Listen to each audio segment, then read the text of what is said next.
This is Democracy Now!, democracynow.org. We are breaking with convention. I'm Amy Goodman in New York with Nermeen Sheikh sheltering at home. Hi, Nermeen. Good morning, Amy, and welcome to our listeners and viewers around the country and around the world. Well, we begin our show with the Democratic National Convention.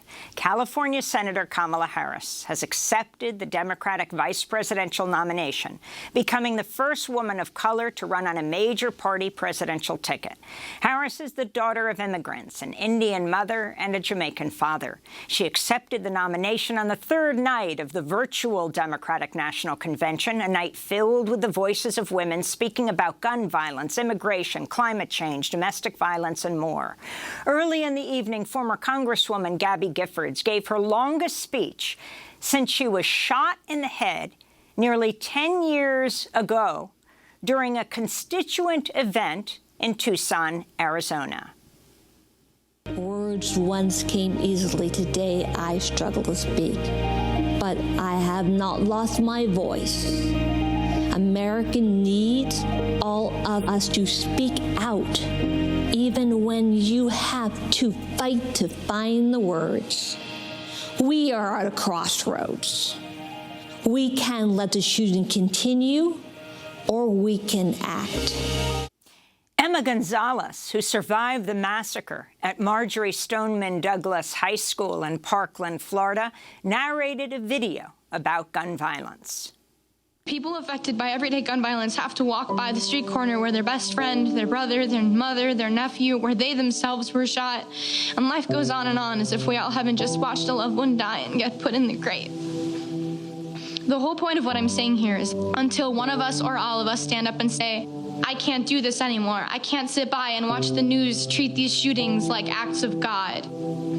Gun violence isn't just going to stop until there's a force fighting harder against it, and I'm going to do something to prevent it.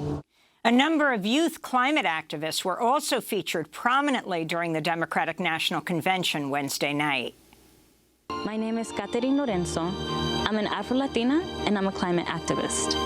I grew up in a low-income neighborhood where pollution rates are often higher than wealthier areas, and a lot of kids have asthma. Switching to renewable energy would mean cleaner air, better health, and a steadier income for folks in neighborhoods like mine. Because solar PV installers and wind turbine techs are some of the fastest growing jobs in the country, and Joe Biden's plan is transformative. He knows that saving the planet isn't just a challenge to overcome, it's an opportunity for a better way of life. The Democratic Convention also featured a video of an 11-year-old girl reading a letter she wrote to Donald Trump. Dear Donald Trump, my name is Estella. I am 11 years old. My mom is my best friend. She came to America as a teenager over 20 years ago without papers in search of a better life. She married my dad, who served our country as a Marine in South America, Africa, and Iraq. My mom worked hard and paid taxes, and the Obama administration told her she could stay. My dad thought you would protect military families, so he voted for you in 2016, Mr. President. He says he won't vote for you again after what you did to our family. The wife of a U.S. Marine veteran was deported to Mexico. Instead of protecting us, you tore our world apart. My mom is a good person, and she's not a criminal. We need a president who will bring people together, not tear them apart. Sincerely, Estella. That was 11-year-old Estella Juarez. The 18-year-old musical superstar, Billie Eilish, performed Wednesday night at the virtual convention, urging the nation to vote. You don't need me to tell you things are a mess. Donald Trump is destroying our country and everything we care about. We need leaders who will solve problems like climate change and COVID, not deny them. Leaders who will fight against systemic racism and inequality. And that starts by voting for someone who understands how much is at stake. Someone who's building a team that shares our values. It starts with voting against Donald Trump and for Joe Biden. Silence is not an option, and we cannot sit this one out. We all have to vote like our lives and the world depend on it, because they do.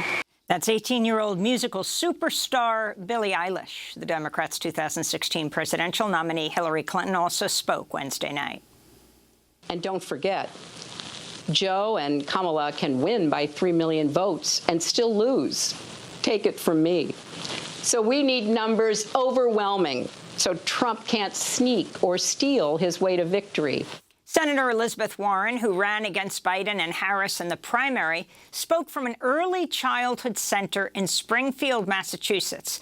3 colorful letter blocks stood out behind her. They spelled out BLM, the initials of Black Lives Matter.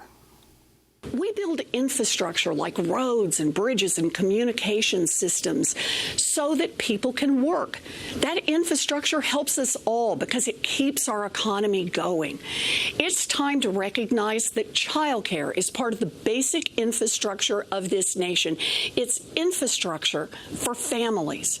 Joe and Kamala will make high-quality childcare affordable for every family, make preschool universal, and raise the wages of every child care worker. Former President Barack Obama spoke just before Kamala Harris accepted the nomination on Wednesday night, speaking from the Museum of the American Revolution in Philadelphia. Obama warned President Trump is a threat to American democracy. I have sat in the Oval Office with both of the men who are running for president. I never expected that my successor would embrace my vision or continue my policies. I did hope, for the sake of our country, that Donald Trump might show some interest in taking the job seriously, that he might come to feel the weight of the office and discover some reverence for the democracy that had been placed in his care. But he never did. For close to 4 years now, he has shown no interest in putting in the work, no interest in finding common ground, no interest in using the awesome power of his office to help anyone but himself and his friends.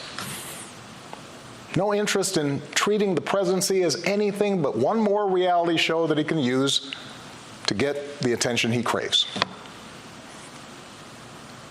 Donald Trump hasn't grown into the job because he can't. And the consequences of that failure are severe. 170,000 Americans dead. Millions of jobs gone, while those at the top take in more than ever. Our worst impulses unleashed, our proud reputation around the world badly diminished, and our democratic institutions threatened like never before. Joe and Kamala will restore our standing in the world. And as we've learned from this pandemic, that matters. Joe knows the world, and the world knows him. He knows that our true strength comes from setting an example that the world wants to follow.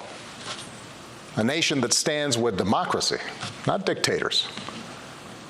A nation that can inspire and mobilize others to overcome threats like climate change and terrorism, poverty and disease. But more than anything, what I know about Joe, what I know about Kamala, is that they actually care about every American, and that they care deeply about this democracy. They believe that in a democracy, the right to vote is sacred, and we should be making it easier for people to cast their ballots, not harder. They believe that no one, including the president, is above the law, and that no public official, including the president, should use their office to enrich themselves or their supporters. They understand that in this democracy, the commander-in-chief does not use the men and women of our military who are willing to risk everything to protect our nation as political props to deploy against peaceful protesters on our own soil. They understand that political opponents aren't un-American just because they disagree with you. A free press isn't the enemy, but the way we hold officials accountable. That our ability to work together to solve big problems like a pandemic depend on a fidelity to facts and science and logic, and not just making stuff up. This president and those in power, those who benefit from keeping things the way they are counting on your cynicism. They know they can't win you over with their policies. So they're hoping to make it as hard as possible for you to vote and to convince you that your vote does not matter. That is how they win. That is how they get to keep making decisions that affect your life and the lives of the people you love.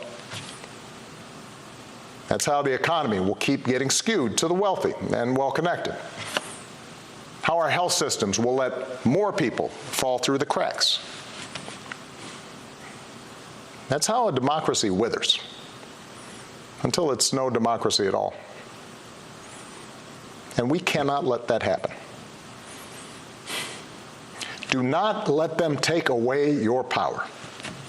Do not let them take away your democracy.